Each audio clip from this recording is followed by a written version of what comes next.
Welcome to This Explainer.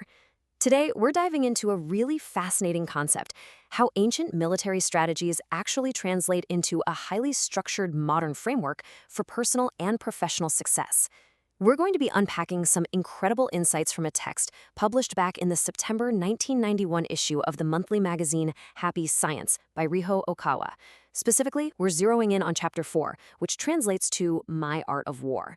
It's a brilliant look at how the battlefields of old have essentially transformed into the boardrooms and daily struggles we all face today. Okay, let's jump right in. So, right off the bat, the original table of contents for this chapter lays out this incredibly organized, strategic playbook for overcoming life's challenges. The author doesn't just throw vague advice at you. He breaks victory down into a highly precise methodology. And we are going to unpack this exact framework step by step so we can really understand the logic driving the whole thing. Now, before we get to the actual strategies, you might be wondering, is the art of war just an obsolete concept? I mean, you hear that phrase and you probably picture ancient generals in heavy armor, right? You might think, what on earth does this have to do with my daily grind? Well, the author tackles this immediately. He argues that, sure, literal physical wars might seem a world away, but the psychological and strategic warfare of business, career progression, and just basic human competition, that is very much alive. In a very real sense, we're all navigating a modern battlefield every single day. To help us navigate these battles, the text gives us a systematic framework built on four main pillars. First, the three strategies. Second, the catalyst of information. Third, the power of a just cause. And finally, the courage to transform.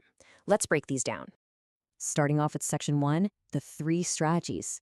This right here is the absolute core of the playbook.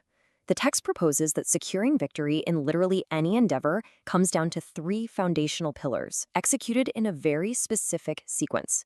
Step 1 is to win by design. Step 2 is to stand on invincible ground. And Step 3 is to ride the momentum.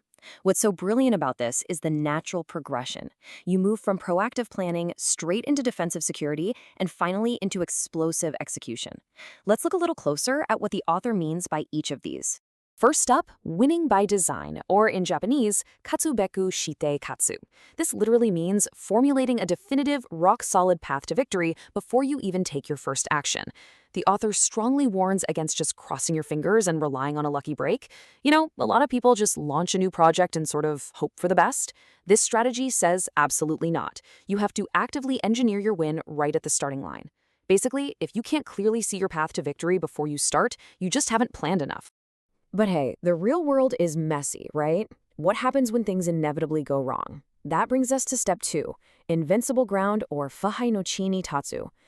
This strategy fully acknowledges the reality that the unexpected is always going to happen. Your perfect plan? It might completely fail. So true strategic strength is about building a baseline where utter total defeat is mathematically impossible. It's about having those backup plans and mitigating risks so that even if you take a massive hit, you aren't wiped out. You survive to fight another day. And that perfectly sets up the third step, riding the momentum. Once you've got your solid plan and your secure fallback, you just wait. You wait for the tide to turn in your favor. And when it finally does, the text says you have to apply maximum pressure.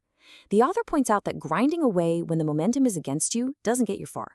But when the current is actually with you, capitalizing on that momentum can multiply your efforts by 5 or even 10 times. It's all about knowing exactly when it's time to accelerate. Moving on to Section 2, the catalyst of information. Here's the catch, though. You can't design a win or find invincible ground if you're flying blind. Before you can pull off any of those core strategies, you need the right raw materials. Echoing some very classic strategy here, the text lays down a timeless rule. Know the enemy and know yourself, and you can fight 100 battles with no danger of defeat. In our modern world, that enemy might be a rival tech company, a grueling project, or just a shifting market. Gathering hyper-accurate information and rigorously analyzing both yourself and your environment isn't optional. It is a non-negotiable prerequisite. Let's get specific on how this builds. The author notes that people who fail are, very frequently, just the people who neglected to gather or analyze crucial information. Instead, they rely on flawed, blind intuition. They're just guessing. Modern strategy dictates that you have to constantly weigh your strengths against your opponent's weaknesses and ensure every single move is backed by carefully assembled data. Intuition is fantastic, sure, but without data to back it up, a guess is just a guess. Which brings us to Section 3, The power of a just cause.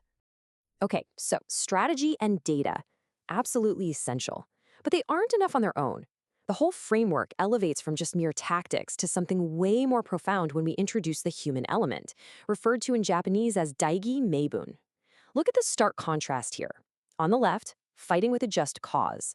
Having a legitimate, righteous reason for your actions builds incredibly high morale, and it naturally draws allies to you. But on the right, fighting without a just cause. If your goal is purely selfish, the author warns that morale is practically guaranteed to collapse. The second the enemy pushes back or things get tough, your supporters are going to scatter because there's no deeper meaning holding them to the fight. Ultimately, the strategy hits us with this powerful bottom line. Any endeavor absolutely must have a higher purpose to sustain the human energy required for a long-term victory. A true strategy, according to the text, has to serve the world and benefit the people. Altruism isn't just some nice, warm, and fuzzy moral idea here. It's framed as a fundamental strategic advantage. It is quite literally the fuel that keeps you and your team going when the data looks completely bleak. And that leads us into Section 4, the courage to transform. This is really the internal climax of the author's whole philosophy. It's all about how you handle yourself when you've done the planning, gathered the intel, found your cause, and then, boom, that highly anticipated momentum finally hits. The text uses this wildly striking biological metaphor: shed your hard shell, cast away traditional thinking, and ride the momentum. Think of a crustacean trying to grow. To get bigger, it literally has to become vulnerable and shed its old restrictive armor. The author argues that to truly ride a massive wave of momentum, you have to have the courage to shed your old, rigid shell of past successes and comfortable habits. Ironically, the author points out a super fascinating human quirk. When incredible momentum finally shows up, people often get utterly terrified of the speed. It feels so out of control that they instinctively try to swim against that favorable current, desperately clinging to their heavy, outdated baggage. And by doing that, they totally ruin their own chances of success. The text demands that we don't fear rapid change. Instead, we have to discard what no longer serves us so we can actually move at the speed of our new success. So, pulling it all together, this modernized art of war is clearly not just a manual for outsmarting your competitors. It's an entirely holistic system. It demands the cold, hard logic of strategy, the objective reality of information, the fiery motivation of a just cause, and finally, the deep personal courage to actually undergo self-transformation. It's an incredibly comprehensive, powerful way to look at achieving your goals. As we wrap up this explainer, I want to leave you with a question to really chew on, straight from that final point. Take a hard look at your own career, your business, or just your life path right now. You might already have the perfect strategy, you might even have the cause. But what outdated shell are you still clinging to? What old habit, comfortable mindset, or traditional way of thinking do you desperately need to shed right now so you can finally ride your momentum to victory? Think about it. Thanks for joining me on this explainer, and keep learning.